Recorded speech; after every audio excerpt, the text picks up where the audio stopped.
I'm Karma Hamudoji, Chairperson of the Royal Civil Service Commission and Vice Chair of the RIGSS Governing Board.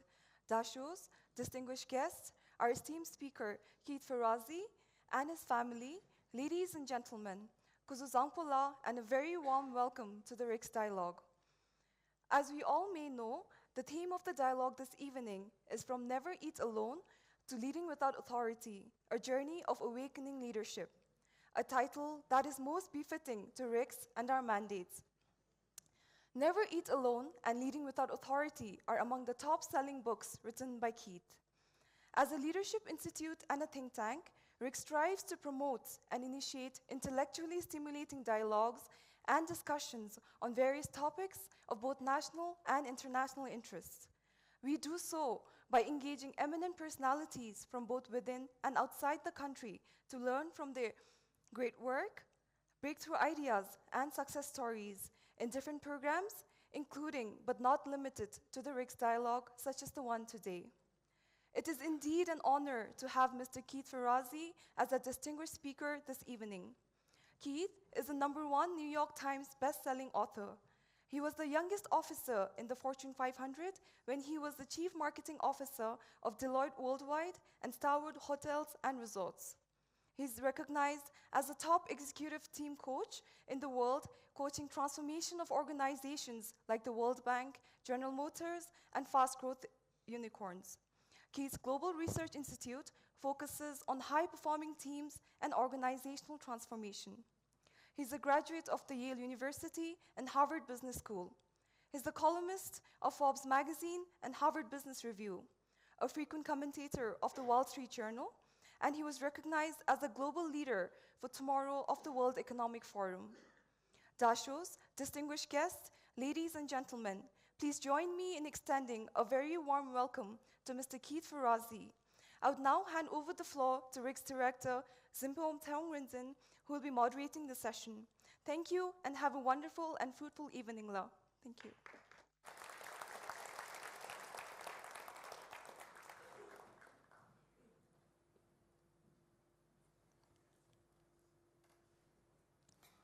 Thank you, Ishe. Good evening, everyone. So, Keith, let's get started. Firstly, it's such a pleasure to be having this conversation with you. Thank you so much for your time. It's my pleasure. For being with us tonight to share your experiences, your wisdom, your knowledge, and your expert views on many things that are really important to all of us gathered here tonight. We have policymakers, public servants, regulators, promoters, and entrepreneurs, amongst others, in the audience here. And I'm sure that there will be a lot of useful insights and actionable takeaways at the end of our conversation. So firstly, from your books and from what I read about you, from what I hear about you, it appears that you are so passionate about ways of working. So what created that passion? So what I'd like to do today is to have a bit of a conversation with each and every one of you in the room. There's so many distinguished people who are already leaders in this room. But the conversation that I'd like to have with you is for each and every one of you as a hopeful professional. What I thought I would do is use the arc of my books, which really followed my own career. And my intention tonight is to help each and every one of you learn something from my career that could advance your personal career. No matter where you are in that career, I believe that the lessons that I've learned in my life that have allowed me the immense honor to be here in front of you is perhaps something that each of you can pick up from. So the great first question is, why am I so passionate about this? Now, you'll notice in a moment that we've actually conspired a little bit on this talk because I have a slide for that question, if we can actually get to it. Oh, do I have to turn it on? Sorry. There you go. Thank you.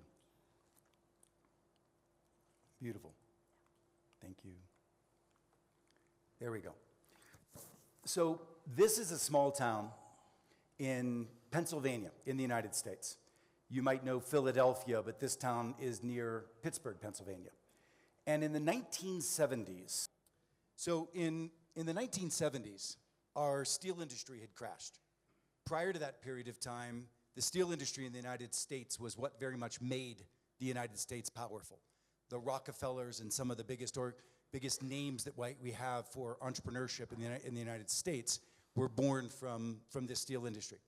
But what happened in the 70s was there were a set of principles of ways of working that actually came out of the American academic institutions about how does one get better at work, not through top-down leadership, but actually by asking the people at the front line who are making the steel how to make the steel better. And this philosophy was called total quality management. It's often called Six Sigma. I don't know if these names are things that you've heard, but the point is, it was a reversal of authoritative leadership to recognize that when the job is getting done better, we should go to the front line and ask the people doing the job and enlist them on how to do the job better. Does that make sense? And because of that philosophy, the American leadership in the steel industry, they didn't care. They were very much wedded in their ways of top-down leadership. But there was a country that heard about this philosophy, and they saw the research, and they realized that this was an opportunity for them to advantage themselves as a country. It was the Japanese. So the Japanese began to make steel in a different way. They began to make steel in a way that listened to the front line, and they decided that they would have zero defects. They made a commitment as a people. They would have zero defects, which was unheard of. In the United States, you just assumed that there would be a ton of defects. And the reason was because the workers at the front line were treated like cogs in a wheel. They were not treated like thinking individuals that could see ways of making things better. But through that philosophy in Japan, they ended up being able to make significantly better quality steel at a significantly lower price point. Now, that's what happened to the US steel industry. It crashed. Now, what happened to me personally is my father was a steel worker, and he became unemployed. My mother, in order to begin to put food on the table, became a cleaning lady in the United States to clean other people's houses. I had to get a job myself at the age of 10, working at a local country club where rich people played golf, and I was carrying their golf clubs. Now, what I remember at that time was that it was an immensely stressful time for our family.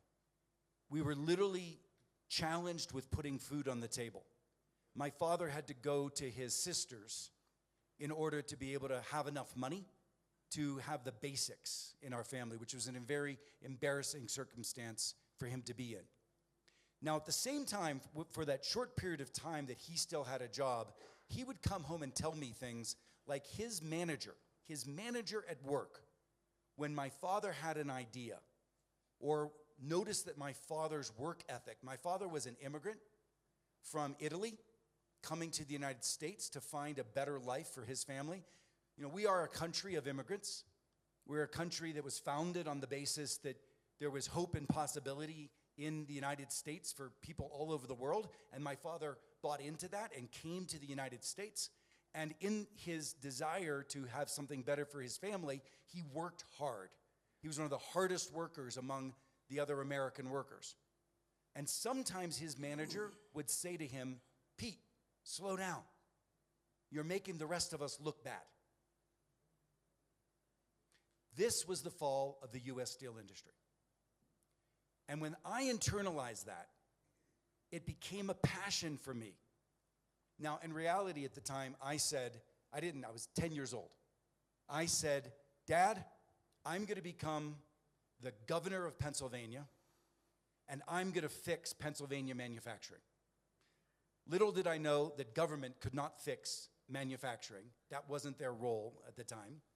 And I even said, "Someday I'll be president of the United States, and I will help fix American industry." Well, along the way, I chose not to get into government as my primary form of medium of making a difference in the world. But what I held on to was the belief in the philosophy that if we can change the way we work and we can constantly get better within our industries, we can thrive. Now, I understand that there is a there is a very important industry here in the room today, and it's the civil service. And this applies as much to government as it applies to private industry. Your awakening and desire to constantly be better, constantly reform, constantly transform. And the question or the problem is, what happens if we don't? How many of you were at National Day recently? Raise your hands if you were able to be at National Day, right? What an inspiring afternoon it was. And when His Majesty said to us, we need transformation in this country, because if we don't, someday there will be more shop owners than people who can shop. There will be more houses than people who are tenants. And you in this room are the individuals that have the potential of changing that future. Certainly we're waiting for a beautiful project at Gellifu, and I'm excited to be a part of that journey. But in reality, between now and then, there's an entire country of possibility and opportunity that exists here. And so that's the conversation I wanted to start with, which is, why am I passionate about this? And why am I here from the United States?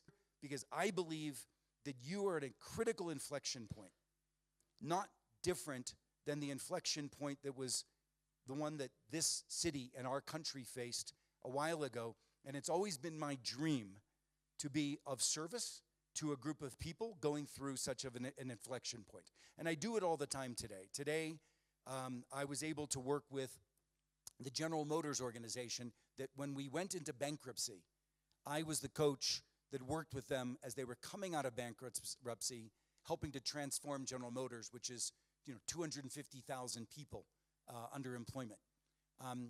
We work with the World Bank when it's thinking about how does its money get used to maximize finance for development, and they want to make sure that it goes further.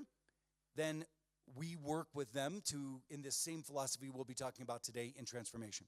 So that's the backstory. It may be a little bit long, but I wanted to tether it with you as to why I'm speaking with such passion and why my family and I are here from the other side of the world. Thank you so much, really, for candidly sharing that amazing backstory, and from where you came to where you are now. I can say that itself is a huge transformation. So thank you for sharing that story. Let's come to your first book, which is Never Eat Alone, which has been called the world's most important book about networking. The book is called Never Eat Alone. Please tell us why was it such a success? Millions of copies, 17 languages. What are some of the key takeaways for all of us here? So I'm going to spend a bit of time on this slide. Never Eat Alone was important when it came out. This next year will be the 20th year anniversary of this book. And it was important at the time because the principle of networking was a principle that many people recognized they should be good at, but they were challenged with approaching networking because they thought of it as transactional. They might have found themselves to be more humble or introverted, and they didn't feel like the principle of networking applied to them. But what we did in this book was we opened up some truths about the importance of networking. And I'm going to start with this. For each and every one of you, well, let me just ask a question. How many people in this room still have a dream for yourself? A dream of something you would like to achieve, a dream of something that you hope to do for your family, a dream.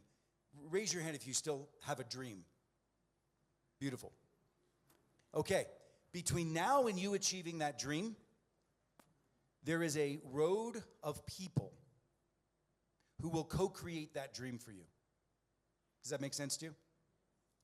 And your ability to accelerate the onboarding, the enlistment of those individuals will ordain whether or not you can achieve your dream. And it was interesting because before I wrote this book, relationships were important, but people didn't realize how critically planned and purposeful we needed to be about our relationships. So one of the most important things that we did in this book is we introduced something called a relationship action plan. Have you ever written down the names of the people that you believe are important to build a relationship with between now and you achieving your dream? Have you ever written those names down? Many people have not. If you have, you're much further ahead than most, because the act of writing those down is a conscious act of recognizing these people are critical and important for me to achieve what I want to achieve. The act of writing them down is a relationship action plan. Now, the next most important thing is to recognize, why is it that those people want to build relationships with you? Because more than likely, they're individuals that may be beyond your station. They may be beyond where you are today. You may have aspirations that are in different areas than you're naturally spending time with. Does that make sense? And if so, the question is, how do I build relationships with people who I don't know today and may or may not have any desire to build a relationship with me? And what we found was that the number one indicator of whether somebody wants to build a relationship with you is quite simple. It is your desire to make them more successful. It is your desire to make them more successful. I can give you an example. When I was a young man in my 20s, inside of a large organization, have you ever heard of an accounting firm called Deloitte? Okay. So I was in my 20s, inside of Deloitte. I had just graduated from school, and I was sitting in a room much larger than this, but I was one of 1,000 young men and women who were just hired by Deloitte as a summer intern. And I was sitting in a large auditorium just like you are, and sitting in the front of the auditorium was a white-haired man who was older, and he was the CEO of our company. And he was standing in front of the audience of young interns saying, someday, my dream at Deloitte is that we will be at par with Accenture and McKinsey. These are two other firms in professional services. And I sat there in the audience and I realized, first of all, we were at the time, this was back in the 90s. We were at the time the lowest brand recognized of the big accounting firms, the very lowest.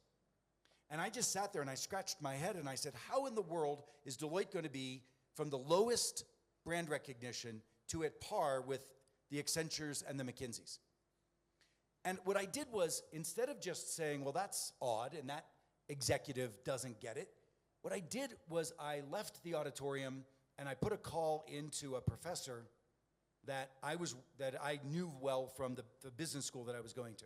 His name was Len. And I said, Len, I would like to write a white paper on the future of professional services marketing. Would you allow me to use that white paper as a course for next year? Because I remember I was an intern between my first and my second year of business school. I was just spending the summer with this company. And Len said, that's fine. That sounds like a great idea.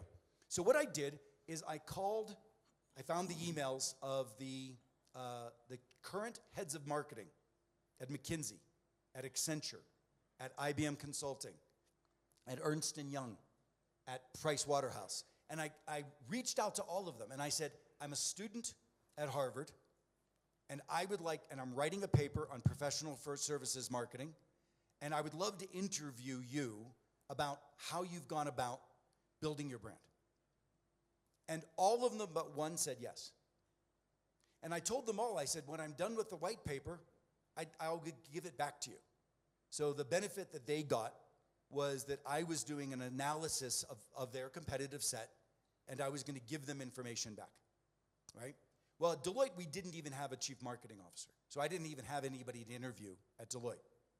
So I did all of the interviews, and I wrote up a roadmap, why and how McKinsey used thought leadership, why and how Accenture used advertising in different ways, why and how another firm like IBM used community management of executives, et cetera. So I went through and I delineated all of the things that other firms were doing, and I turned that white paper back to the various people I interviewed. But guess what else I did? I sent a copy to the CEO of Deloitte, who had stood in front of the audience and said, someday I would like to be the top consulting and accounting firm in the world, or among them. I got a phone call from him a week later, and he invited me to come down to New York and visit with him. He was blown away. He had never had even a partner of the firm take that kind of stance, that kind of audacity, that kind of courage, that kind of proactivity. And here was one of the most powerful people in the firm of Deloitte, and I was nothing. I was the first year as an intern, nothing. But what I did is I did the work that helped him realize how his dream could be realized. Does that make sense to you? It wasn't very long until he asked me if I would join the firm full time. I did. He asked me if I would come in and work with him as a marketing analyst. And I said, I'll do it, but if I do well in the first year, you have to make me chief marketing officer. And he looked at me and he goes, no. He said, you're a child. We're going to go out and do a search. We're going to get a proper search done. We're going to hire an adult. And no, but come in and work with us. And I did. And within a year, they did a search, but they also recognized that I was the best candidate. And they ended up, as a result, they had to make me partner. I was the youngest partner ever elected at Deloitte in its history. And they made me an officer of the company in my 20s. Now, I say this, and how many of you are with the civil service? Raise your hands. Okay. There's a great man who recently gave a talk, maybe it was in writing as well, about his desire for the future of the civil service. I'm not exactly sure what it's called, but I think it's called a royal edict or a royal declaration. Royal decree? Royal decree. About the reform? Yeah, Casho, a royal casho. And that great man, His Majesty, called to all of you, very similar to what I heard from a great man, maybe not nearly as great as His Majesty, but a great man in my world at Deloitte. And I activated. And my point to you is, no matter where you're from or no matter where you are, you have the right and the ability to activate. You have the right and the ability to have a vision that can manifest because of your leadership. And the pathway from that to there is a set of relationships. Now, the question you might ask yourself is, what's the next relationship? Well, first of all, you could do exactly what I did. You don't even need to talk to anybody else in this country to do your own research to figure out what have other countries done to transform their government and their civil service. You could come up with your own roadmap. There's a lady in the front row who has a job title, RSCS? RCSC, that is fully focused on that kind of transformation. And I am absolutely certain that there are people in that organization that is desirous of innovations and ideas. And so all I'm saying is there is a roadmap that any of you could begin to create to fill in the gaps and create not only opportunity for yourself, but opportunity for the country. Now, the book, and I'm not going to go through all of these, but the point is that when there are individuals who are a part or you have a desire to build a relationship with, you always have to ask the question, I always call it 5 packets of generosity. What are 5 things that you could do to be of service to that individual? And one thing could be just admiration. Reaching out and letting somebody know how much they have influenced you and how much you admire what they've done. That's a packet of generosity. Offering your time, as I was doing with Deloitte, research on your own, etc. That's a packet of generosity. There are so many different things. We can talk about this more. Many people get stuck with saying, I don't know what I could offer so-and-so. But I promise you, all great men and women need people with audacity and the willingness and desire to step up and serve them and their mission. And that is available to you. Let me see if there's anything else up here. There's a lot else in that book. I've only picked a couple of things that are most important, but I think that's good enough for this conversation to start with. Thank you so much, Keith. We would really have loved to, delve more into the contents of all your books, but we just have an hour of this conversation, so all I can do is to encourage all of us ourselves to really get a copy of your book and read them for more, right? And Henry, my friend Henry, has already found out that most of the contents of these books, you can just go online and go to YouTube, or you can just go online and download it for free. So this isn't even something that you have to buy in order to be curious. Thank you. Thank you. So what I plan to do is to really, have you go through the most important parts of all your books and then touch on some other important topics as we go along. You say that your second book, which is Who's Got Your Back, right? Who's Got Your Back was particularly meaningful to you. Why is that so? So after I had written a book about how does each and every one of us build the most important relationships of our life to open doors of opportunity, I was asking myself, what about the most deep and intimate relationships of your life? And so I started doing a research project to understand a broad network opens doors, but how important are the tightest and closest relationships to us? And what makes up the most important relationships of our lives? And, this is something interesting. In the United States, at the time of this research it was probably around 2012, 50% of Americans said that no one had their back. 50% of Americans said that no one had their back. Now, that was an interesting statistic, and so I picked on it a little bit more. What it means to have that intimate relationship means that somebody you can be fully vulnerable with. You can share all of your fears, all of your vulnerabilities, all of your struggles. You can be fully transparent. That's intimacy. The second thing that reveals somebody who has your back is that it's somebody who is always generous toward you, even when you're not around. They're always thinking about how to be of service to you. How can they help you? How can they move you forward? Now, it also isn't all the good, solid, soft stuff. Sometimes it's also accountability. They will kick you in the back end and hold you accountable to the things that you say you want to do. How many of us have had dreams or New Year's resolutions that we don't achieve? But the people who have our back, they hold us accountable. And the last thing is candor. The people who have our back are individuals that always tell us the truth, even when we don't want to hear it.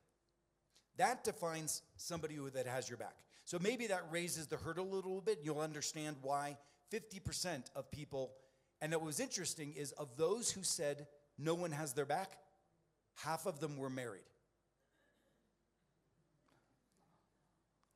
And at the time, I was one of them. And it made me realize a number of things and the research showed that if you have 3 people in your life that have your back, you have an 80% higher likelihood of achieving your dreams and goals. If you have 3 people in your life, you have 80% higher likelihood of achieving your dreams and goals. So I realized on a personal basis that I did not have that in my life the way that I wished I had. But I also realized that what if you were a leader and you could create a group of teammates that not just had your back, but what if they had each other's back? What if the people that you led told each other the truth? cared about each other, lifted each other up, were places that you could go for your fears and your struggles. And I created a word for it. I called it co-elevation. We're a group of people working together. We're equally committed to lifting each other up. That was a breakthrough book for me because it was what opened up my eyes to what my mission was on the planet, which is to bring greater co-elevation to organizations. It was the principle of co-elevation where a group of people had a commitment to a mission, but they were also equally committed to each other. This is where many missions fail. You can have a commitment to a beautiful, bold idea, but the group of people working to get there are not deeply committed to being co-elevating. They're not committed to holding each other accountable, pushing each other, elevating each other, caring for each other, being there for each other. And in most government institutions, I think this is true. The team isn't really a team. The team is not really co-elevating. I fear for His Majesty's vision for the government if we cannot bring the kind of generosity of spirit, the kind of tenacity, the kind of rigor, the kind of discipline, the kind of transformational essence of elevation that's needed, the candor, the accountability. If we can't bring that to our government, my fear is that the royal proclamation will not be achieved. But what's more important is that you may be very proud of movement that your government has made in the last few years.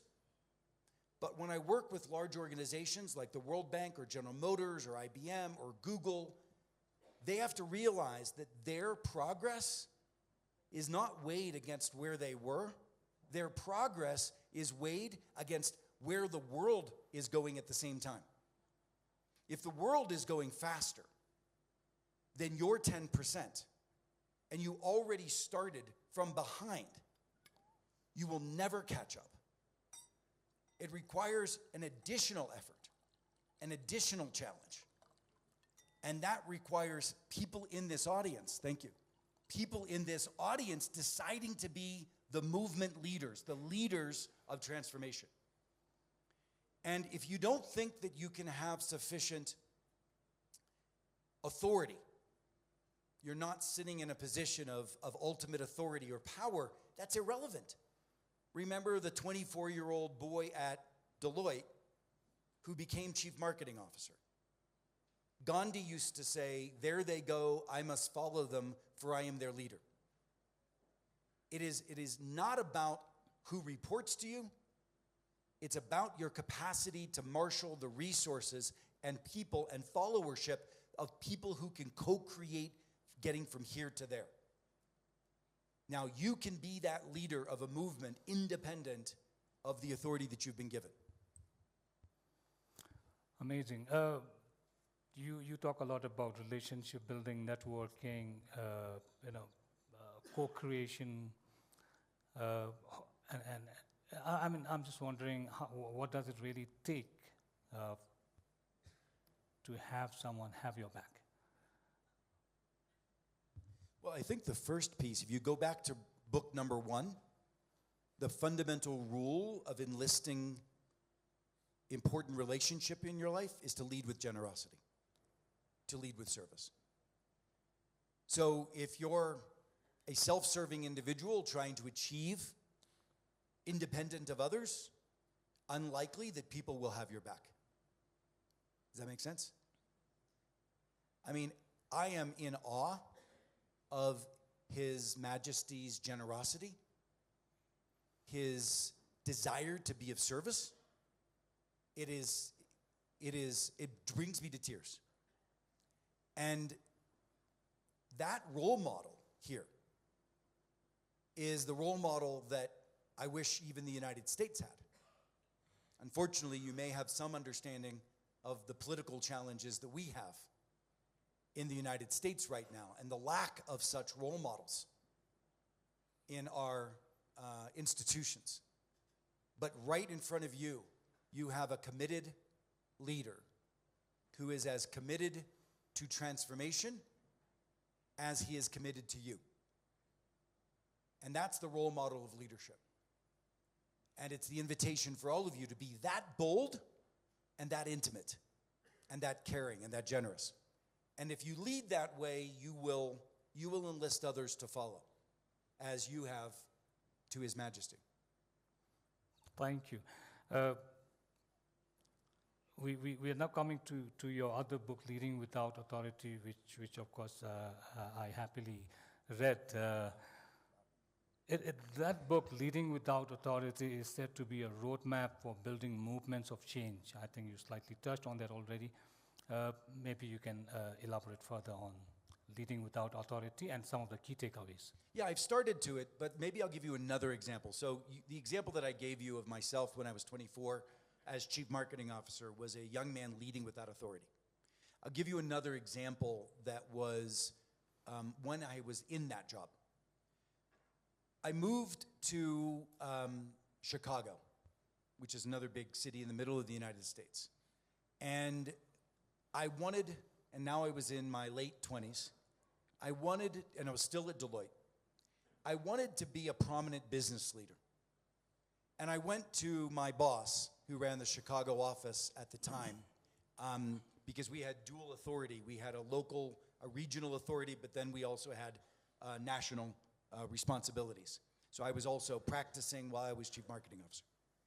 And I said to the gentleman, his name was John Fox, I said, John, I'm here in Chicago. I would love to be prominent and be of service to local charities.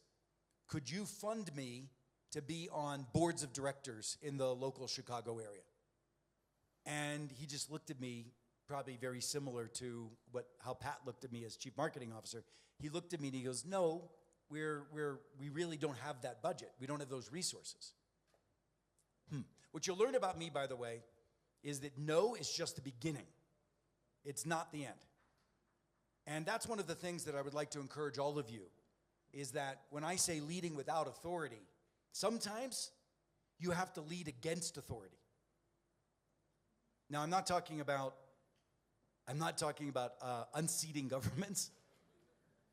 I'm talking about that sometimes there are people who don't have your vision, they don't have your heart, they don't have your passion, they don't have your shared purpose, and you still have to figure out how to get it done.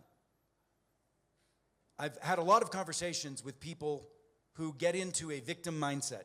Have you heard of that? A victim mindset. A victim mindset is when you're sitting in a job and you say, well, I have a dream for how I'd like to achieve this, but I don't have the resources. I have a dream of how I'd like to achieve this, but my boss doesn't get it. If you've ever heard that, and then the person stops, that is a victim mindset that is guaranteed formula for mediocrity. And unfortunately, it's where most of the world lives. And my invitation to you is that there's no reason that that's where you should live. No reason that that's where you should live. My recommendation in a situation like that is to then ask yourself the question, how am I going to get this done? So remember, I'm going back to the example. I want to be on a board of directors, a prominent board of directors in Chicago, and I want to be working with other prominent business leaders, and I'm in my late 20s, and I have not a lot of money, and my organization doesn't have the resources. Well, at the time, there was a National Business Award that was named after the Secretary of Commerce for the United States, whose name was Baldrige. And this award was called the Baldrige Award. And it was an award that companies would apply for to be recognized as high-quality companies. It was called the Baldrige Quality Award. And it was a very prestigious award at a national level. That some of the most companies like Motorola at the time, which were very successful, would apply for this award and win this award, and it would show them at the pinnacle of excellence in their businesses. So I said, I'm in Chicago, and Chicago is in a state called Illinois. And there was a president called Abraham Lincoln of our country who also came from Illinois. And I had an idea that I would create a business award, the Lincoln Award for Business Excellence in Illinois. Now, that was just my idea. So what do you do with that idea? I needed people enlisted. So what I did is I wrote to the lieutenant governor, not the top governor, the lieutenant governor. I wrote to the lieutenant governor and I said, I would like to start an award in your honor in Illinois called the Lincoln Award for Business Excellence, ABE, A-B-E, Award for Business Excellence. And I would like, as I said, to start this award in your honor, and I will have the major CEOs of all of the big businesses participating. Now, what was I thinking? A lieutenant governor is going to run for governor and is going to need money.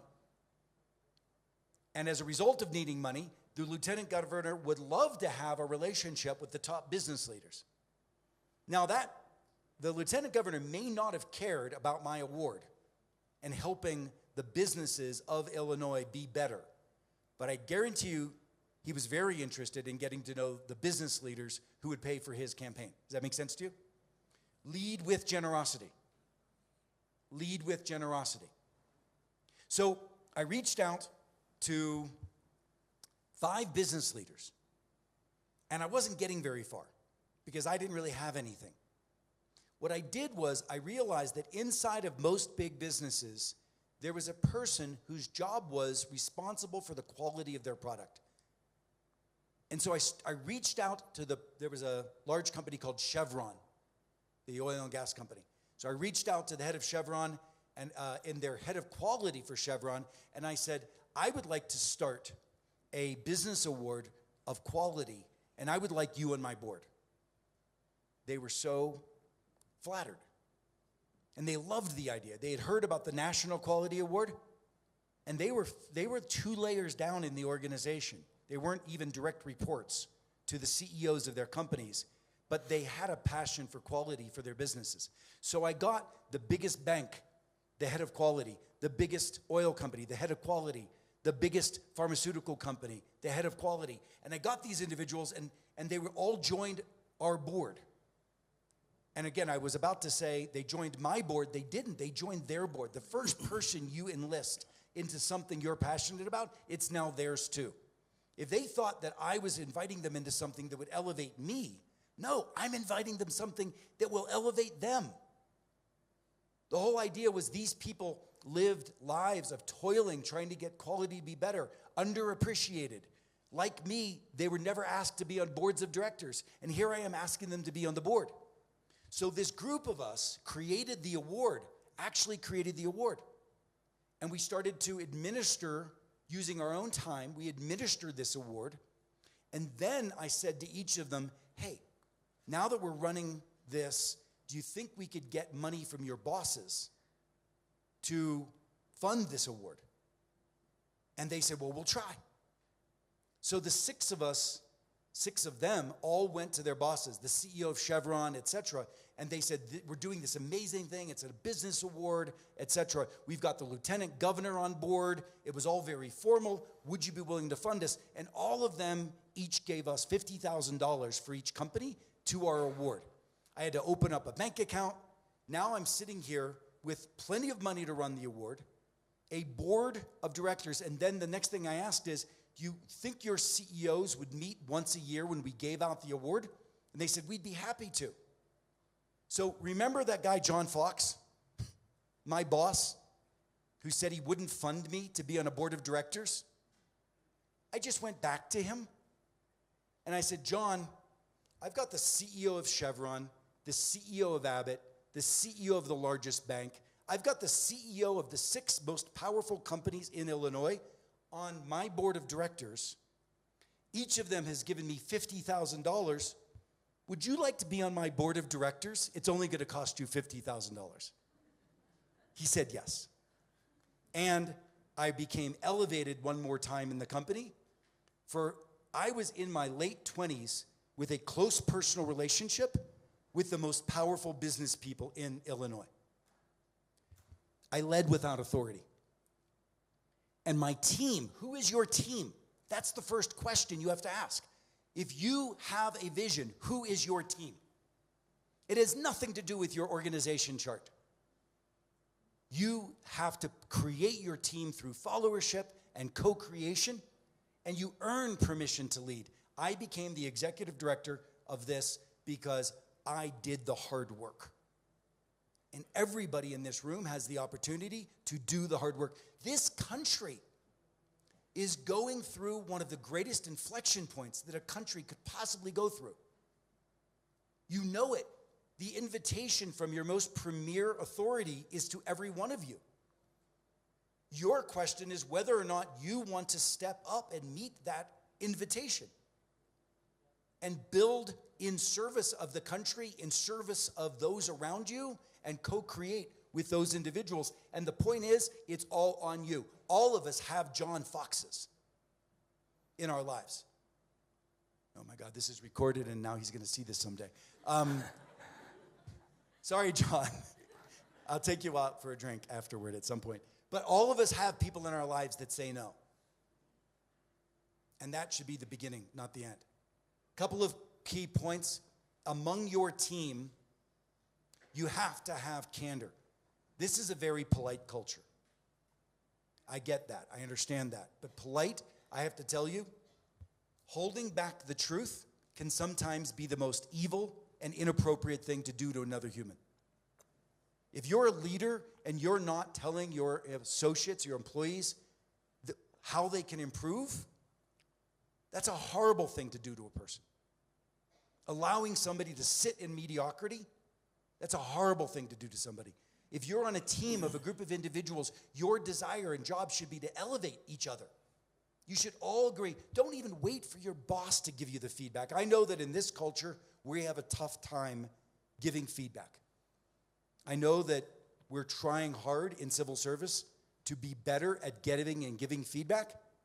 In the rest of the world, they're beyond that. In the rest of the world, they're trying to figure out how a great leader isn't somebody who gives good feedback. A great leader is somebody who gets their team to give each other feedback. Like I said, if you're trying to get 10% better, you're still going to be 80% behind the rest of the world.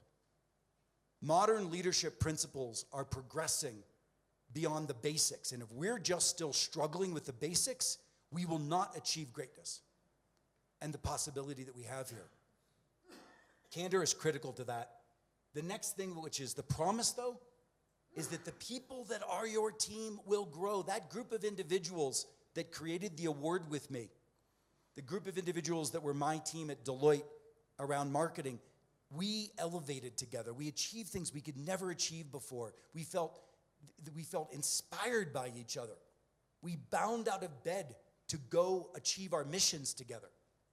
And this principle of co-elevation is what great leadership is. To get the people working with you. And this has nothing to do with your org chart. One of the things that is a passion of mine, and tomorrow evening, I'm going to be taking a group of entrepreneurs, 30 to 40 entrepreneurs. I'm taking them to dinner. Because I believe that one of the greatest fuels for your success as a country will to have a more thriving entrepreneurial community here. If we can seed a thriving entrepreneurial community, and that doesn't mean that some people won't be thriving and with artisan skills, that's perfectly fine, but I need and you need to create leaders who are entrepreneurs who create jobs for others, who create opportunity for not only for themselves, but create opportunity for the country through the institutions that they envision and can create out of resources that they don't even have. That's the basis of entrepreneurship, the ability to create something out of nothing and to find the resources and to move that kind of vision forward. And I'm going to be with 45 of them tomorrow night. Now, I know that there are at least 5 secretaries that have within their responsibility, feeding entrepreneurship, which is amazing. So our ability to create that entrepreneur community that he and I cooked this up the other day at lunch. This idea is a co-creation. There's no ownership. We shouldn't be thinking it's like which department owns this, which we need to be working together as a collective and co-elevating as a team in service of these entrepreneurs. My dream would be to see, a society of entrepreneurs, of 5,000 entrepreneurs that are thriving, creating businesses in the next few years. And they're a society that supports each other, and that the rest of us just humbly figure out ways to support them so that we can create great things for our country. And I guarantee you, there's probably some budding entrepreneurs here in this room. And come up and talk to us if in fact you're among them. But to me, that opportunity, requires that the contract of co-elevation doesn't have any concern for silos or org charts or this is something that's my responsibility. No, it's in service of the greater mission. How are we doing on time? Are we out of time? We are on time. We have about 5-10 minutes, Okay. maybe 10 minutes more. I just want to, follow up on what you have explained right now, particularly on the importance of having an entrepreneurial community in the country. I am a civil servant and I work at a leadership institute. I think gradually, particularly with the transformation, I think the realization is sinking in that we not only should have a strong startup culture, strong entrepreneurial community, but also at the larger system level, government level, I think we are realizing that we need to, public servants, decision makers, leaders need to have an entrepreneurial mindset so that we can play a more the role of an enabler. We can facilitate the growth of the community that we envisage. So how important is entrepreneurial mindset to bureaucrats or public servants like myself? Well, I'm the other way when you and I were speaking yesterday about this, we were talking about this talk. And one way this talk could be positioned, it's our journey toward entrepreneurship. That's very much, a journey of my 5 books, is really a journey through entrepreneurship. And it is an entrepreneur. And I said this to you, and I know you're very humble and wouldn't say this, but you are an entrepreneur. Thank you. RIGSS is an institution that he co-founded. And maybe these aren't words that government institutions like to use, but he co-founded it with the inspiration of His Majesty. Somebody had to start something from scratch, and that's what entrepreneurs do. And I know that entrepreneurship, that's my invitation to the government folks in the room, which is you need to apply that kind of entrepreneurship and that willingness to create something from nothing today. Yeah. Thank you. Just one more follow-up question. You were talking about how we should not accept mediocrity or the striving for world-class standards. I know you have been talking about it elsewhere as well. And in Bhutan right now, we are undergoing this massive transformation of the entire country. And even the Royal Decree on Civil Service Reform that you mentioned, the Royal Decree on Education Reform. So there's so much in terms of subscribing to higher standards. How can we as leaders and institutions subscribe to high standards and attain high standards, world-class standards? I mean, how would you define world-class standards and how can we attain it? So I think each and every one of you, once you have a vision for what it is you're trying to achieve, then your next question is, what are the world-class standards and how are they measurable? And there's quantitative metrics and qualitative metrics. So when His Majesty gave an edict to civil servants that we need to transform our civil service organizations, if you were a minister, or if you were 5 layers, if you were a chief, or if you were somebody even lower in the organization, what were you thinking? How are you thinking that your job could manifest in a 10x solution. Now, I just introduced something new, a 10x solution. I think this is important, and I was inferring it earlier, which is that your trying to be 10% better will not get you there. It will only lull you into complacency and continuing to do work the way we've always done work. If we don't aspire for 10x better, then that's what's going to allow us to break the ways we're working today, to innovate and find new ways of doing things. Only when we're currently saying there's no way we can get there in the way we're working today, we have to reinvent the way we're working. And this is, by the way, what happened with remote work during the pandemic. Organizations were all of a sudden, some organizations were unbridled, unbundled from traditional ways of thinking about work that we had to, in the United States, for instance, the idea that somebody had to hire a marketing department. If I was a Los Angeles company, I had to hire a marketing department in Los Angeles. Well, all of a sudden, we're all working out of our homes, and leaders like myself started asking, why does my marketing department need to be in Los Angeles? I could hire one marketing person out of Atlanta, which is a slightly lower compensation place than Los Angeles, and I can save some compensation fees. But then I started realizing, well, wait a second. I bet that there are incredibly smart marketing people in other countries, like the Philippines. I ended up hiring an entire marketing department, 6 people, out of the Philippines at a third the cost of my US wages. And for them, it was double their Philippine wages. I was able to double their income and decrease ours down to a third. And when people in the United States with their hubris and pride say, well, can we get the same quality? Are you kidding me? There are billionaires running amazing corporations in the Philippines. What arrogance of the West that believes you can't find extraordinary people there or here. And the reason I say that, and I use remote, is because His Majesty has created a team to manifest Gelifu from all over the world. I'm here. There are people from Singapore, from Thailand. I've met so many people. There were 100 guests from around the world at National Day, all passionate about your future. That is a leader with no boundaries to the way one needs to get work done, rethinking, because Bhutan is special. And the world knows it, and I hope you do. When I mentioned that I was coming to Bhutan, to my friends, the excitement in their eyes, and the fact is that your happiness index has perpetuated a brand for you that is real.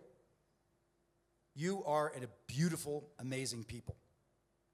And it's something that the rest of the world would like more of in their lives.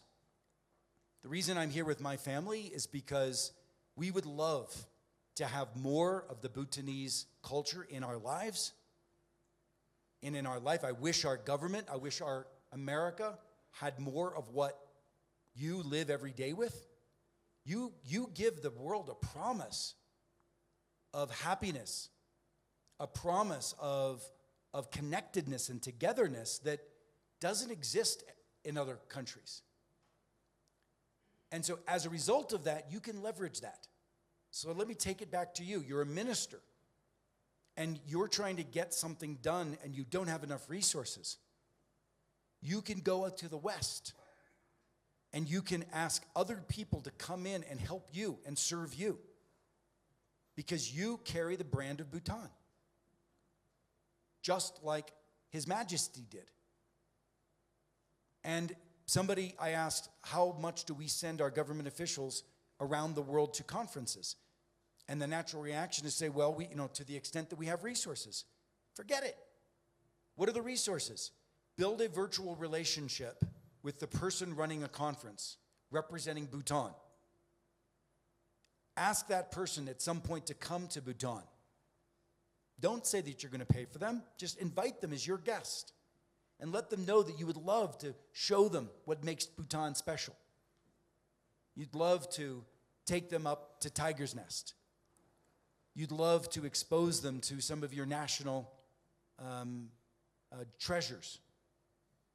And when they leave, you will have built a relationship that I promise you, the next conference they're hosting, they will pay for you to come there. Because they've got more resources and you've got more heart. You've exchanged that. Does this make sense to you? You've got an amazing asset as leaders of this country. Thank you. Yeah, I think we definitely have the hearts, and perhaps we also want to be, I'm sure all of the people in the room will agree that we will also want to be, to become that country where we will go out to look for ideas, expertise, relationship, etc., without having to, having others to pay for us. So we are working really hard towards achieving that vision, as well, as you are very much aware. And just again, it's so important because you live in a global world today, and because we're all now capable of thinking about remote, your teams can be fully virtual. Don't think about the fact that you have people who, people are always, when are you coming back to Bhutan next? The answer is maybe February, but that doesn't matter. I can continue to be of service in a remote, virtual, and asynchronous way. And remote, virtual, and asynchronous, I can be of service to you just like I am to global institutions in ways that don't require me to travel the 24 hours that normally I would have to travel. That's available to you. You need to think differently about how you enlist and engage your team.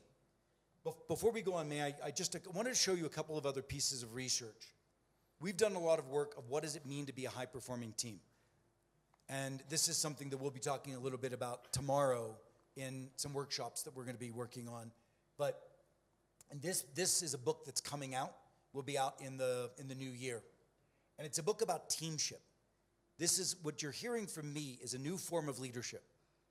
Leadership in traditional fashion is hub and spoke to the leader. The leader is up on the pedestal and everybody is around them, and the decisions and authority and everything goes to the leader. In the future, we're realizing that teamship is as important as leadership, where leaders can step down a little bit and they can actually ask the team to step up more. And the team can achieve some of the roles of leaders. They're giving each other feedback. They can coach each other. They can be each other's energy support. Instead of a single leader taking on that burden and authority and a responsibility, I've said to a number of secretaries and civil servants, your passion for what you need to do in transformation is going to hold you back because you're putting all the burden on your shoulders. You've got a demand of your team to step up and meet you in a co-elevating fashion so that as a collective you can achieve more. And these are the attributes of high-performing teams. And these are questions that we ask teams to determine whether they are high-performing. And this is something that I would offer any team in this room to be interested in. And at the end, I've got a QR code that I'm going to send you some articles and some of these materials. Very quickly here, during the pandemic, we did a lot of research on how were organizations changing radically in a modern era of work. And we created a new methodology for running a company in a very volatile world, and we called it radical adaptability. How do you run a business and a team that is radically adaptable, constantly changing, iterative, so that it never falls behind but always staying ahead? As I said, if you try to do 10% better, you will end up finding yourself 80% behind. You need to be 10x better and constantly iterative and moving. And there's a principle that I want you all to be aware of. It's called agile. Agile is not just a word that means agility or maneuverable. It actually is a philosophy. It's an operating system for how to work. If any of you has a critical project that you're trying to achieve, let's say in a 1-year period, you can set your 1-year goals and you can start down a path of achieving those 1-year goals and checking in periodically. But what often happens, by the time you get to the end of the year, the world has changed. And you are actually off course from achieving your goals. What Agile does is says, I have a goal like the Gellifu project. We have a goal of what we're trying to achieve in that city. But let's start working on 1 month Agile sprints. And we say to ourselves, I understand we have a goal, but what are the 1 month set of the things we will achieve in every critical area? And as we sprint for a month to achieve them, when we get to the end, we ask ourselves, okay, what did we achieve? Are we still on target? What has changed in the world that we may need to readjust our goals? And how do we pivot, if necessary, and identify what is the next month's sprint? If we work in short sprints, and at the end of every short sprint, we readjust everything and then re-navigate the next sprint, always looking toward the north, you will always make your goals. That's called an Agile operating system. And it was invented by engineers who were trying to figure out how to build software faster. Because major software projects were being built, and they were missing their project timelines, they were over budget, and they came up with a system called Agile. I wanted to give you that gift because I think in all of our lives, everything that we want to achieve, we should be achieving using the philosophy of Agile. Everything that we want to achieve is in short Agile sprints. Thank you. I have a few more questions on co-elevation and few others, but maybe I'll come back to that at the end if necessary and if there is time. But for now, maybe we will open up for questions from the audience. So anyone, if you have questions, please raise your hands and we will get the microphones to you. What this does is if you scan the QR code, you don't even have, I don't think you have to put your information in. This is typically what we would be using this for is in a commercial situation back in the United States or back abroad where we're inviting people to get to know us better and to potentially use our services. So you don't have to do that. But what it does is it will send you, if you put your email address in, it will send you a series of articles that I think could be very helpful. And make sure that you click yes to the high impact team diagnostic. And I would love you to use the diagnostic tool for your teams. Lasla. Please briefly introduce yourself and where you come from. Very good evening. I'm Sonam Chujor and I work in Thimphu. I work in Thimphu Tromde, and it's a great honor to hear your inspiring stories. And in your story, we have heard that you have become a CEO, like Chief Marketing Officer at the age in your 20s. But when it comes to any government sector or in civil servant, it is necessary or it is must to have minimum of 11 years or 15 years to be eligible in the position of chief or higher than that position. So do you really feel that is it necessary for that person if he is capable to become a chief or higher than that position? So because why am I asking these questions is because like in his 20s or 30s, he is full of energy and enthusiasm to improve his sector or division. But when over the period of time when he's in 30s or 40s, by the time he's eligible for the chief position, he becomes redundant or he is used to the system. That's why, is it really necessary for that person to wait for that long year? Thank you. Thank you, that's beautiful. The first question I would have is, and maybe the answer is you can't think of anybody. Can you think of anyone who has gone through the civil service system faster than most? Has there anybody gone through the system and it didn't take them 11, 15 years? Has anybody been able to go through faster? Few of them a little faster, but not so fast, I guess. So a few a little faster. My suspicion is those who went through a little faster probably had some help from mentors that helped them get through faster. So one, I do believe that even with your existing system, those who are better at relationship building are probably going to get through faster. Now, by the way, I want to go back to the never eat alone idea. I think a lot of people say, when I talk about building your network, even, it's like, well, that individual got ahead because they got ahead faster because the boss liked them. Have you ever heard that? Well, sometimes being liked and getting ahead faster for that particular individual, it's not a bad thing. Have you ever heard of nepotism? Right? Would any of you want to help your child get ahead in life if you could?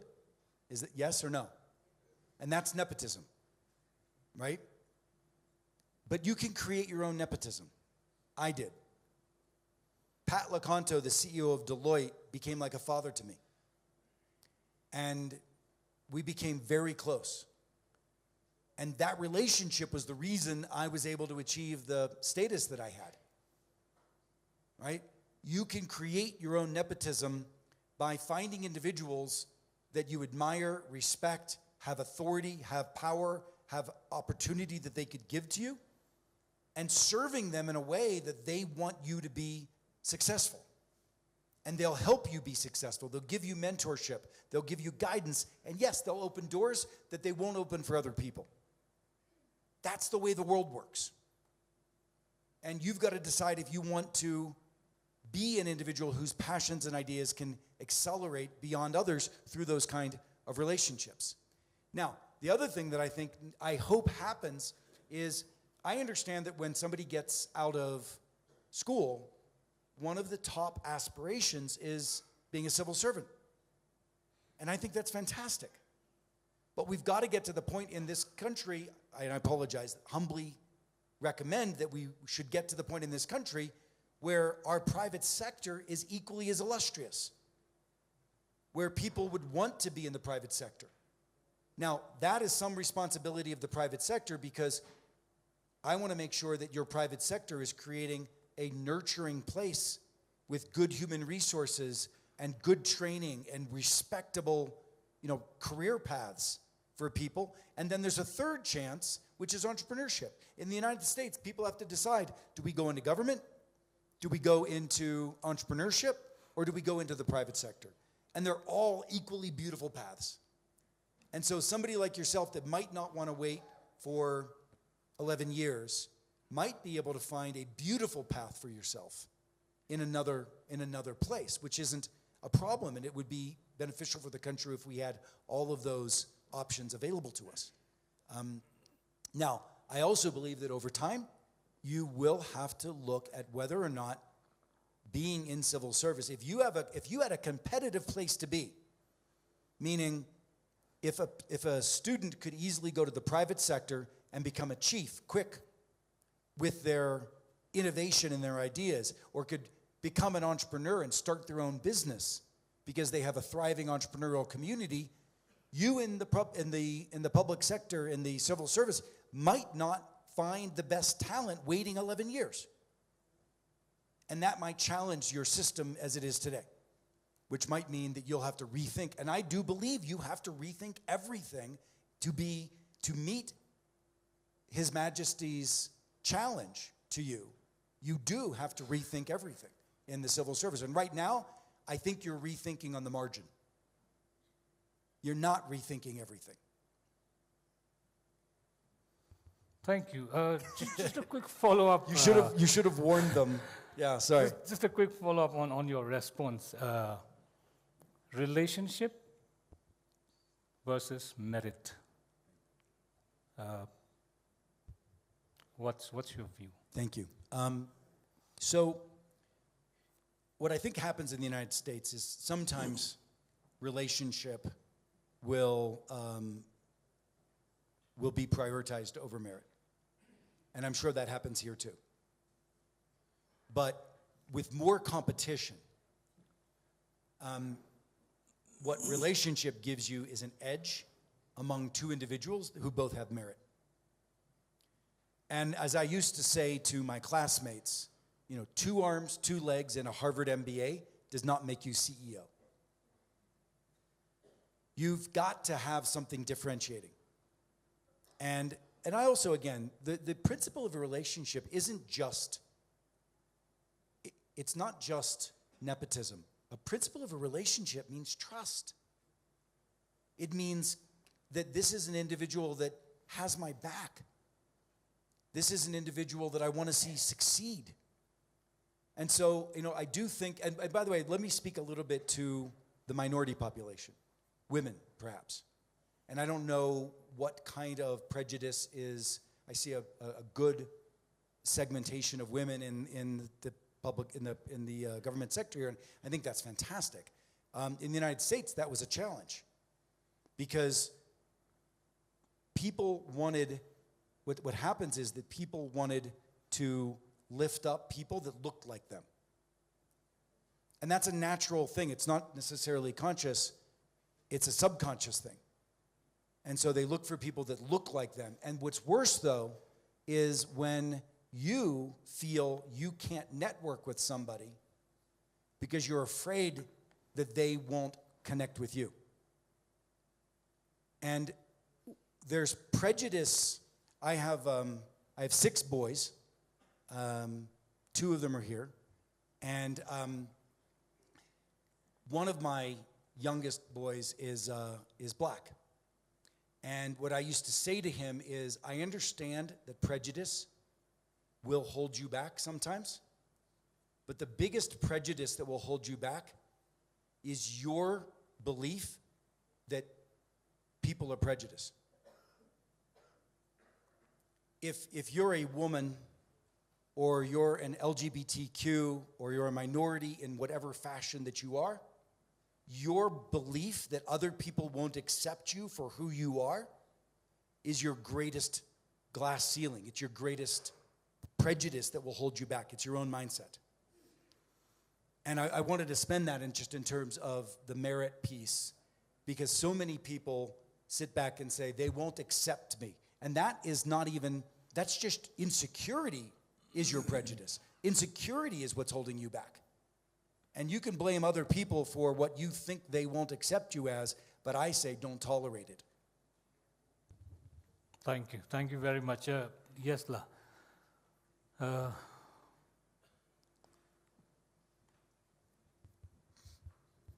No, the lady in red, sorry.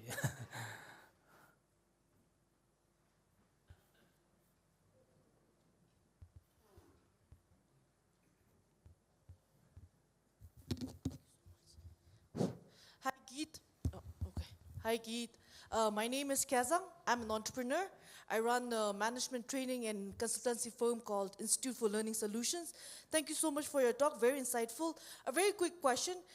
Through your experience, what would you say is most important to be successful? Cognitive intelligence, self-awareness, or emotional intelligence, or any other factor that I might have missed out? That's a great question. By the way, will you join me for dinner tomorrow night? I would love to. I was just Great. talking to my friend. Is there a workshop? Are you invited? How do I get myself You're invited? invited. Great. I'll be there. So audacity is rewarded, right? So that's important for all of us. I think in this competitive environment, you need it all. You really need it all. You need to work. Of course, I would say this, certain cognitive abilities at a base are necessary. But most jobs, the cognitive abilities is not what makes you great. And if you look at some of the great entrepreneurs in America, they're brilliant. But I know a lot of brilliant people out of MIT. But Bill Gates had a team that made him successful. And I've had an opportunity to speak at his conferences, to be at his home, and to understand and have these conversations about whether or not it wasn't just his brilliance. The first thing that made him successful was IBM and going and building a relationship with a computer company and saying, there's this little thing called an operating system that I don't think you care about because you care about the computer. I'll take that off your hands. And he built that relationship and opened an entire market for himself. But he did it with, Nathan Myhrvold, who was a brilliant engineer. He did it with Paul, he did it with all these other individuals. So even people that you think of as these brilliant cognitive individuals, when you really look at their stories, they did it because of teamship. They did it because of teamship and the leadership. And I think that is probably, it's, and the question that you asked was potentially geared too much to the individual. You were asking, is it a person's cognitive ability? Is it a person's emotional intelligence? Is it their, et cetera? But the reality is, it's the team of people around them. And it's their ability to marshal that team successfully. Hello, good evening, Mr. Ferrazzi, and to your family, welcome to Bhutan. My name is Jimmy Tenzin. I run a startup called Housing.bt. It's a property listing platform and facilities management service provider. And my clarification that I would like to seek and some kind of collaboration, if I can invite in, is particularly I take your statement, civil servants as entrepreneur with a pinch of salt therein. Because in there, if they do not deliver, the paycheck always comes, but not to us. So there should be some kind of accountability therein. How do we put in? So what I did is, maybe should I share a little bit of how I went about solving this and where let me make sure I understand your question. Okay. Your question is, what is the accountability of the civil service to serve the community and the entrepreneurs, et cetera? Is that the question? Yes, well, about the delivery, right? Right. Like if they do not deliver, there is not necessarily skin in the game. It's the project budget that comes in and that goes. But for us, if we falter in, so therein you have that stake that you put in. And I'd love to talk to you more about this, but the answer, we had this conversation yesterday, and this gets to your question of standards. Have you ever heard of the Net Promoter Score?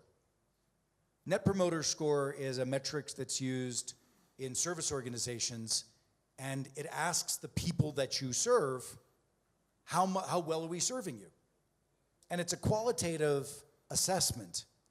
But what we find is that if you're in a normal business, like I was with Starwood Hotels, we had a very high Net Promoter Score in our Starwood Hotels properties. People were zealots about our ability to serve them with our properties. And as a result, if you're at the 90 percentile of Net Promoter Score, people are running around and they become your evangelists. They are your best marketing. They are referring you to everybody. And the best thing that we should all be in a services business is asking ourselves, are we creating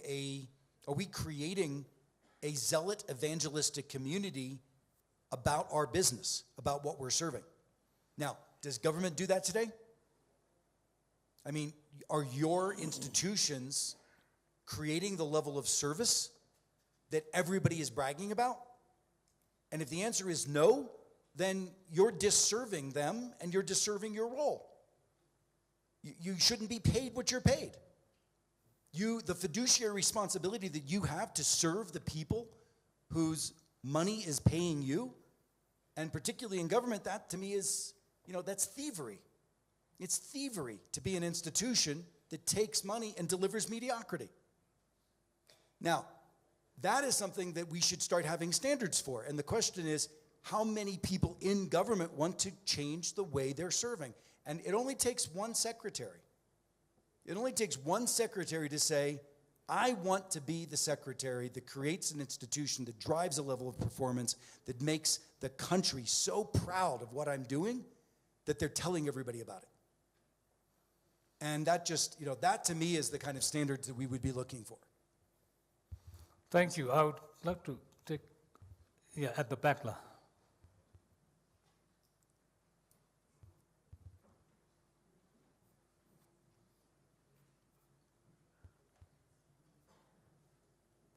By the way, there's probably a lot of you that would give me right now, because I'm telling you what to do in your jobs, you give me a very low Net Promoter Score for this talk. My name is Tan Song. I'm a founder of Bhutan Healthcare. We manufacture a PPE suit and disposable product. During the when our country was facing a shortage of PPE suit in 2020. Now my question is regarding Sir Kat, that it's really inspiring that at the young age, you have been featured into Forbes, and then also into like being a CMO. And then I really want to ask, like, what's your experience on your entrepreneurship journey, and then what's your business strategy towards it? Thank you, Ola. Thank you.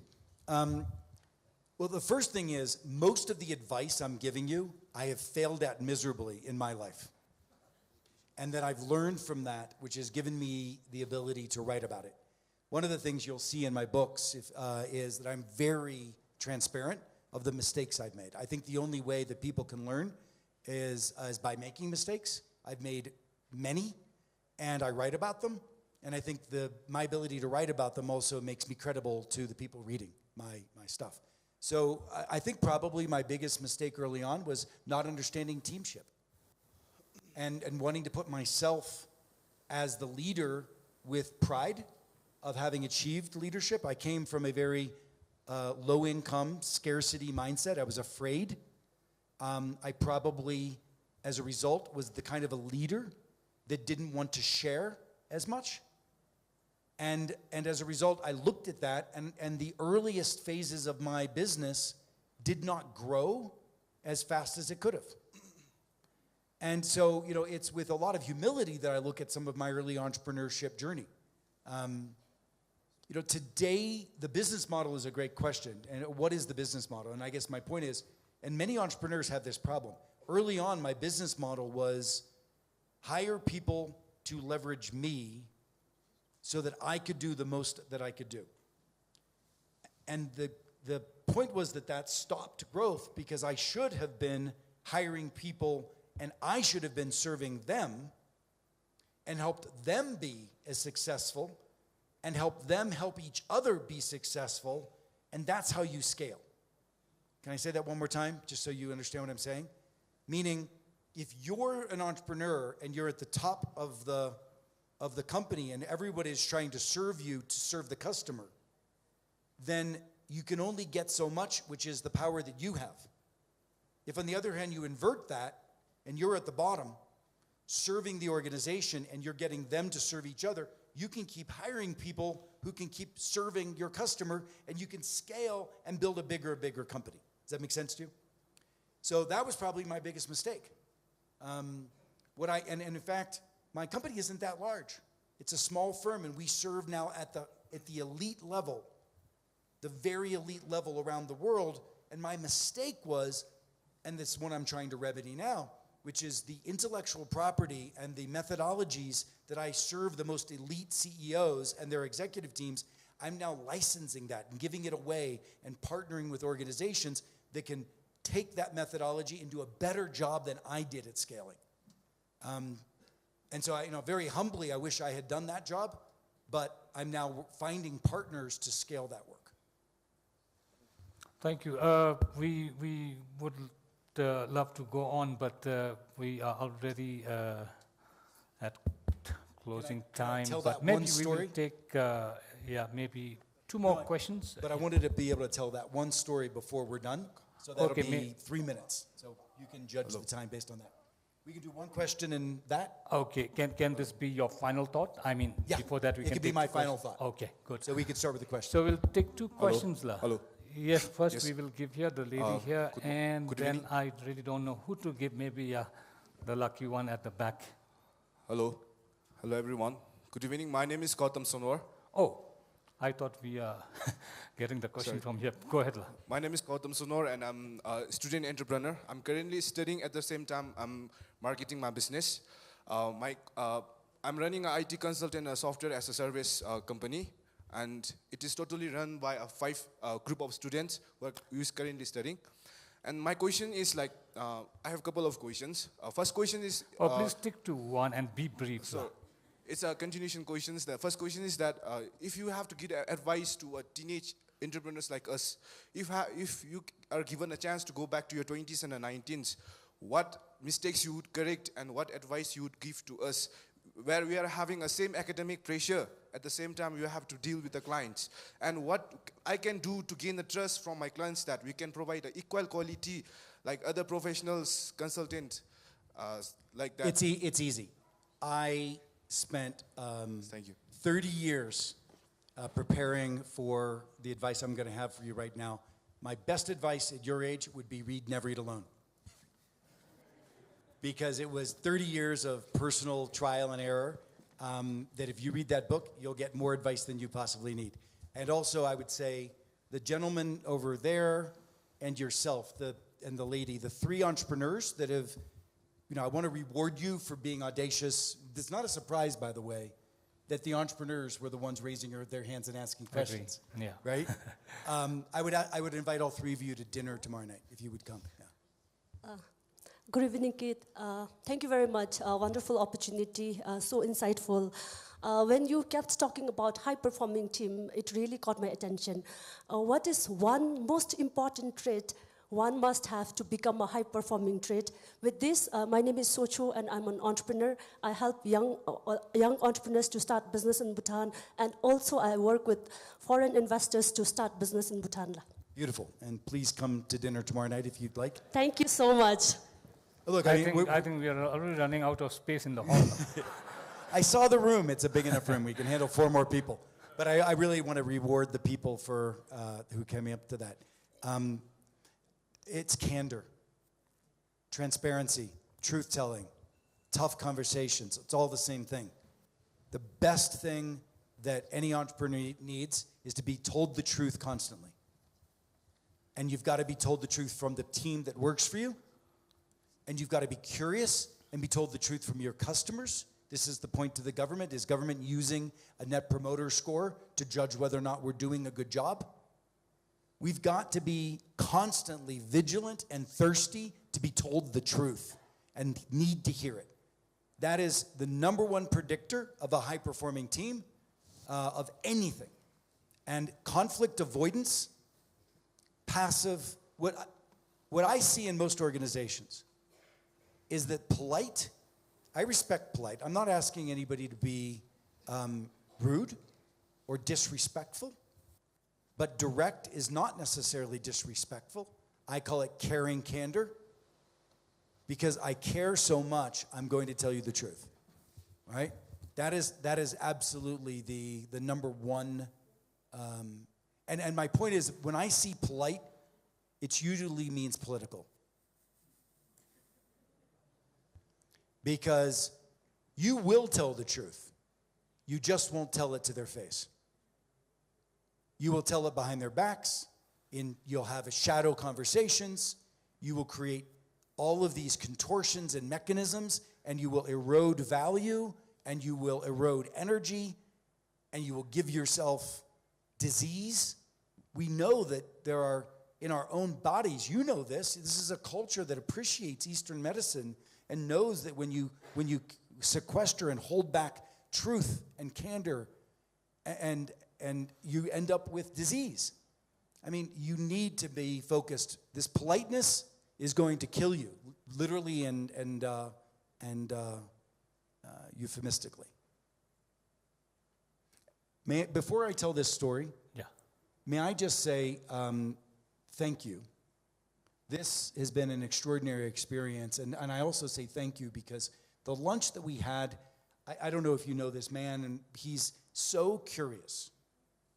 He's so curious, and this is a man who sits at the pinnacle of leadership competencies in this country, and all I felt when I was having the dialogue with you over lunch was rich care and curiosity of constantly being better and learning more and growing, and I just want to say thank you for that.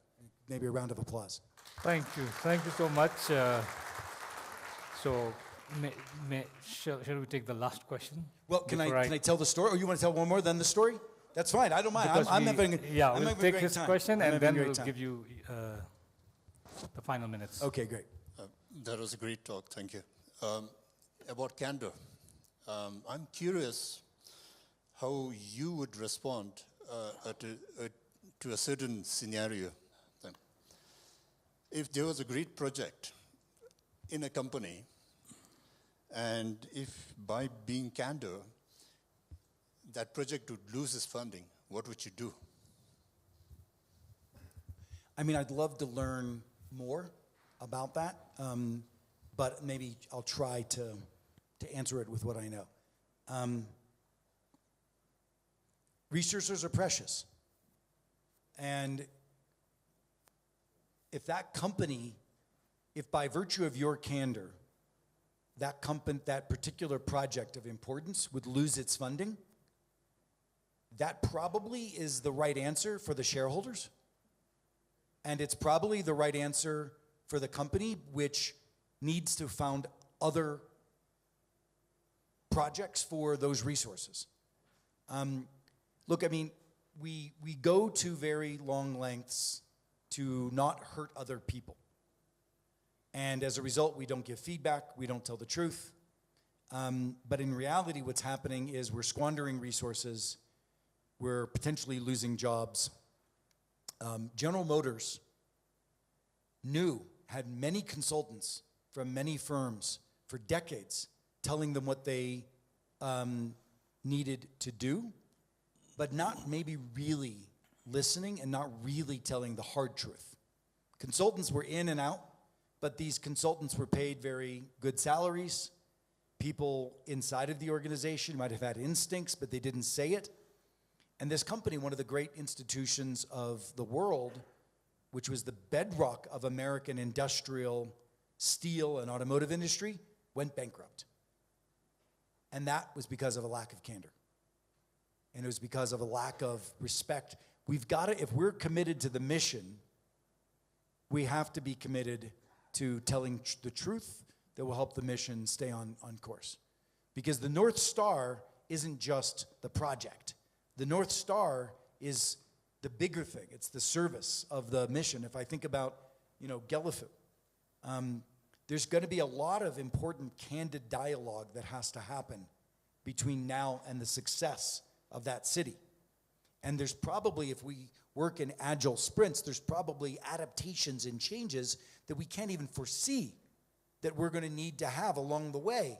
Otherwise, but at the core of it, there is a North Star about the transformation of a country through the development of a center, a core. And that mission, that North Star will stay, but if we don't tell the truth along the way, then we could really hurt ourselves. Yeah. So let me tell you a story. Thank you. Yes. Your final slide. So when I wrote my first book, Never Eat Alone, I talked a lot about my father. And my mother called me, and she said, "Keith, I've been seeing you on YouTube. You talk a lot about your father." And there was this dead silence. And I said, "I think I understand what you're saying, Mom. You're asking, why don't I talk about you?" And I said, "I am curious because I'm actually doing a research project for another book called," she didn't care what it was called, but it's a book about the intimate relationships that change our lives. And I said to my mother, I said, "Mom, when I was growing up, you used to have a group of ladies who would come over to the house, and they would come over probably every few months. I'm curious, can you tell me a little bit about that group?" And she said, "Oh yeah, that's the card club girls." And she said that group of girls, she called them girls, that's the girls. That group of girls would come over, they would share. It would be every month they would play cards together, every month. And they would rotate so that every few months it would come back to our place, right? And I said, "Mom, tell me about the importance of that group. What was that group all about?" She said, "Well, when your dad was unemployed, those ladies would cook extra. And when your dad was out trying to find work, they would come down to the house and they would give us their food, and I would put it on the stove and pretend that we had the money to do it so your dad wouldn't lose pride, and that as a result, we were never out of food." She said, "When your aunt was passing away," she had breast cancer, one of those ladies. There's only 3 of them now.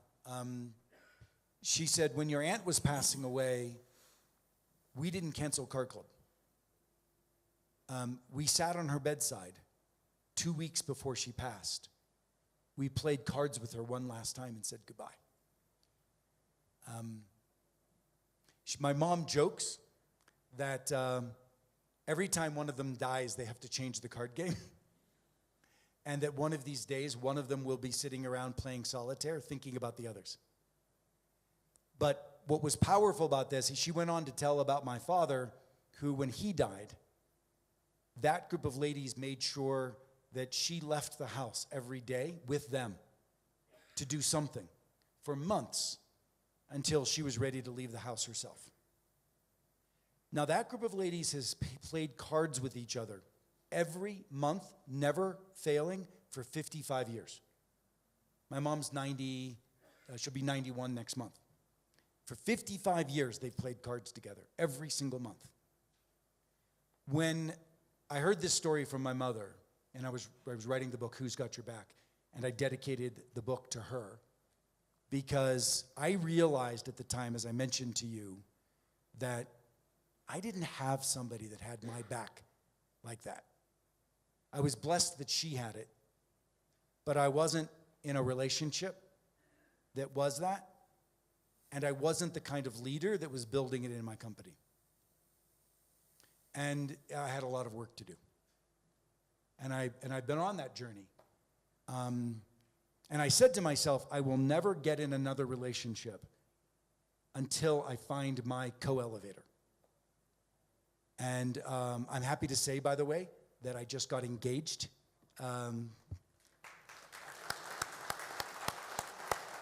my fiance is sitting in the second row. And I am so blessed to be in that kind of relationship, and I am so blessed that every week I'm working harder to build that into my teams. And it's game-changing. It's game-changing for your life. And that's what I hope for you. I hope that the journey from a kid, a poor kid, who had to create opportunity for himself out of networks, to the journey that I've had that leads me to, gosh, I'm getting teary, the honor that I have to be in front of you in such a beautiful and amazing country and be invited to be of service is such a blessing. Thank you.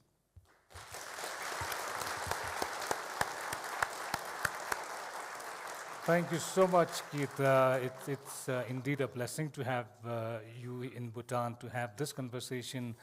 And I know there's a lot to be extracted out of you. I mean, if I may, there are a lot of questions left in the room. But given the format of our dialogue, we have to bring this to a close. We have an event with some executives tomorrow with Keith. And we have another one in the night, an interaction session with a group of 40, 50 entrepreneurs, followed by dinner, which is so generously hosted by Keith. So I do hope we can hear more of your insights and wisdom during these two events, as well as during the time that you have left in the country. It's been such a privilege for me to have this conversation. I do hope all our participants here have a lot to take away from the conversation. So thank you so much. Thank you. Once again.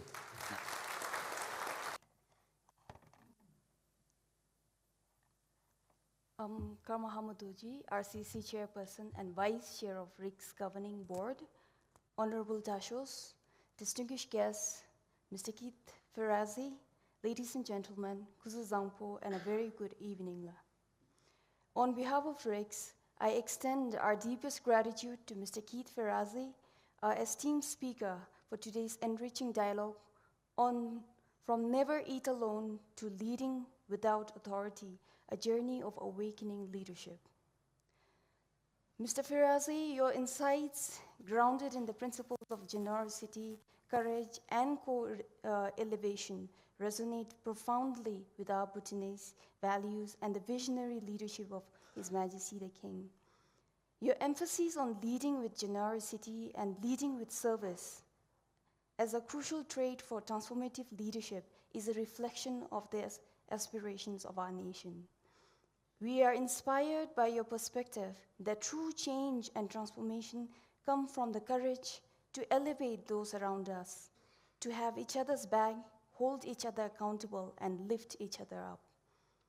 Your direction on having the courage to pursue dreams and ideas, even when they diverge from conventional paths or differ from those of our superiors, is a powerful reminder of the boldness required in leadership.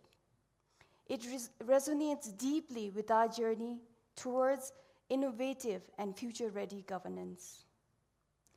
The concept of earning permission to lead through co-creation and generosity rather than seeking mere consensus is a valuable lesson in contemporary leadership dynamics. Your insights into forming effective teams through these principles are particularly enlightening. And in Bhutan, as you rightly pointed out, we are privileged to have the encouragement and exemplary leadership from His Majesty the King to envision and strive for excellence. And your talk has only reaffirmed our commitment to realize His Majesty's vision for our country. Your acknowledgement of Bhutan being at the inflection point and the need for open communication and decisive action aligns perfectly with our national vision and global scenario we are navigating. Your perspective on modern leadership, urging us to balance our innate politeness with the necessity to be proactive and bold, is a call to action for all of us. The idea of aspiring for a standard of excellence that is 10 times better, not just marginally improved, is a challenge that we accept with enthusiasm and commitment. Additionally, the entrepreneurial journey you shared, a narrative woven with challenges, triumphs, and valuable lessons, has left an indelible mark on our collective consciousness. We are happy to have gained insights into the resilience and determination required to navigate the dynamic landscape of entrepreneurship. All your insights and experiences intertwine the central theme of leveraging relationship for success and effective leadership. Your ability to blend personal stories with practical advice renders your teachings exceptionally relatable and applicable across various domains. We are also deeply grateful to His Majesty's Secretariat and Department of National Property for your continued support, and to the Liwang Multimedia for their impeccable technical support and arrangements. Our sincere appreciation also goes to the Royal University of Bhutan for sparing the event hall. Last but not least, I must acknowledge the presence of our distinguished attendees, senior executives and members of the public from both the civil service and private sector. Your encouragement in today's dialogue reflects our collective commitment to nurturing leadership and fostering professional growth. I would also like to extend a special thanks to the RIGSS Director Chewang Rinzin for his adept moderation of today's event, which has been instrumental in the success of this dialogue. Finally, we express our heartfelt thanks to you, Mr. Ferrazzi, for sharing your journey and insights, which have undoubtedly enriched our understanding and approach to leadership. May I now request Director of RIGSS to kindly present a memento to Mr. Ferrazzi. Thank you, and Tashidalila.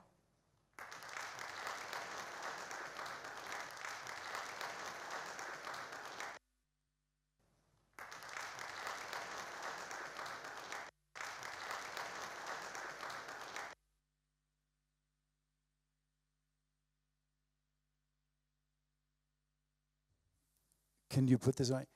Did you write that while I was talking? That was extraordinary. That's better than ChatGPT. I mean, that was extraordinary. I want to talk to you afterward about a job with our company, but yeah, thank you.